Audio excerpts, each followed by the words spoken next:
So yan mga boss.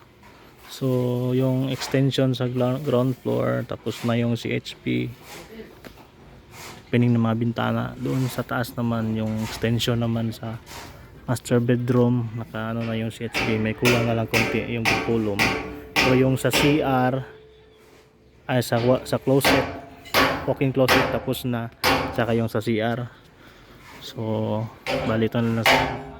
So ano na lang tayo, lahat ng parlins nakabit na. Ano na lang yung pasya, gumagawa tayo ng pasya ngayon para malagyan na yung pasya niya, may lagay na. So doon sa taas is ilalagay na ako ng roof beam para sa extension. So almost done tayo sa lahat ng extensions. So dito naman sa porch, yun, may mga initial na tayo. Yung porch na may buhos na yung flooring, kabuhos na yung flooring, saka yung sa harap plaster na tayo ng initial, plastering na tayo. Yan. So ito yung pinaka opening niya, yung pinaka sliding niya. So as you can see, more on CHB laying na lang tayo and plastering.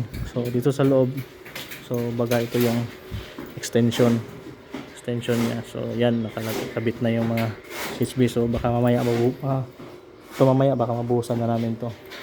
So dito sa loob, dito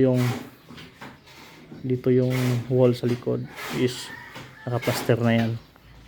So yun, nakaplaster na siya. So yung hagdanan naman, itong hagdanan, binubuo na natin yung buong frame. Yung frame ng hagdanan nakakabit na yan, punta doon sa sa second floor. So nakabase na yan siya. So yan. So yung design ng hagdanan natin is metal frame siya. Pagkatapos naka metal frame, lahat ng stepboard is ano siya, wooden, yung stepboard, tsaka yung railings naman niya is glass. So yun, paganda niya pag matapos yan boss. So dito naman sa loob, itong wall na ito, yung hagdanan naka-plaster na yan, finish na. Ito naka-finish na rin. So dito, ito yung likod ng harapan. So pa-plaster na rin ako. So may mga initial plastering na tayo. So yun.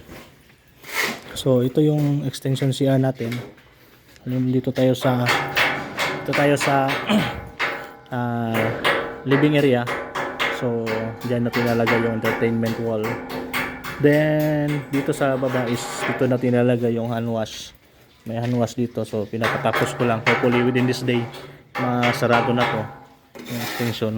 At pagpasok ka naman dito yung toilet and bath. Doon yung bath sa gitna yung toilet. So may mga hand wash dito, may hand wash din. So yan, so hopefully by konti na lang yan, para masarado na ito. So ground floor is almost lahat sarado na yung mga extensions natin. So dito naman may glass ito dito. So may hagdanan to dito, hagdanan. So yan. So kita tayo sa second floor. Yun naman sa second floor is yun,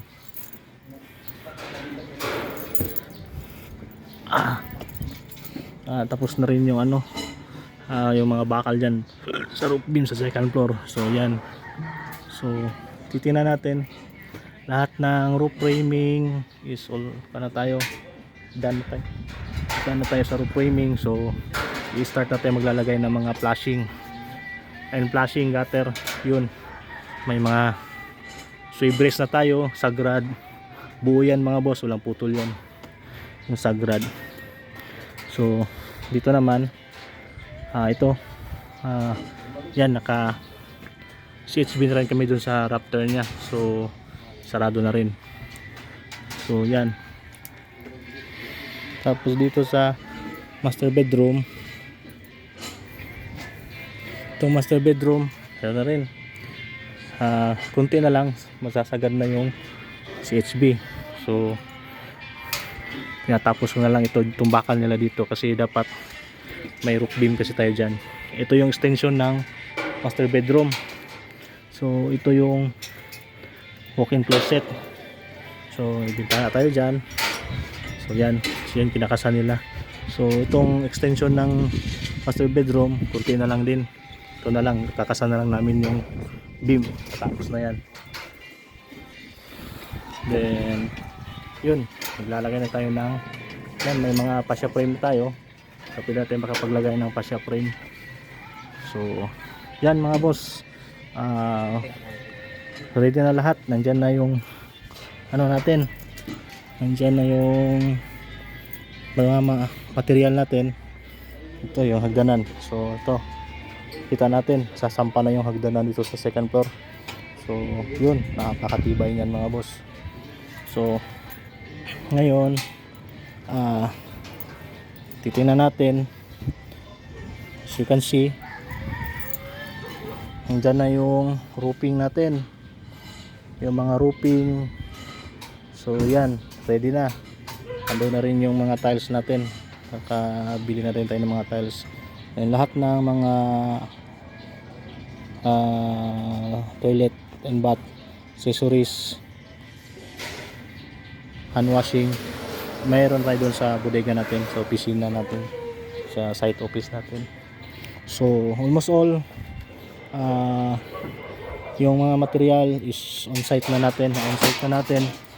So most likely dito ang lahat ng gagawin natin is roofing and plastering and CHB na lang. So ito yung pinaka gusto ko talaga na matingnan mga boss, kasi yung plastering gusto ko maganda talaga yung pagkagawa.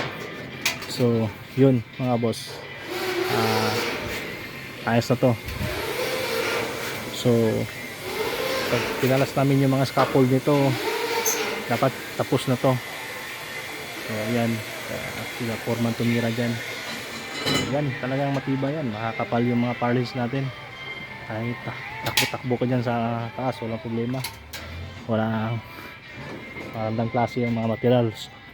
So walang dugtong yung mga parlins natin mga boss. Walang dugtong yan, buo yan lahat. Pinasadya ko talaga yan bago pinurchase. Dalawa kami ng kasama ko, sasadya talaga namin yan. So yan yung roofing natin, powder gray ang kulay. So napakaganda, astig yan mga boss. So yun, so almost all on site na tayo. Mga materials natin, pang roofing, pang tiles. So ano lang, labor na lang tayo nito, konti na lang kailangan. Yung ceiling pala, yun, ceiling. So matapos natin ito ay pa-plaster lahat ito, pwede natin magpa-ceiling tsaka electrical. So yun mga boss, update lang tayo. So, para maganda talaga tingnan nyo yung tao nito, yung pagkagawa natin. So yun, ito tinitira na yung hagdanan. Yun, ganda yan mga boss, na veterano rin yung tumira nyan. So hindi tinipid sa material kasi yung frame malalaki. So yun mga boss, thank you, maraming salamat.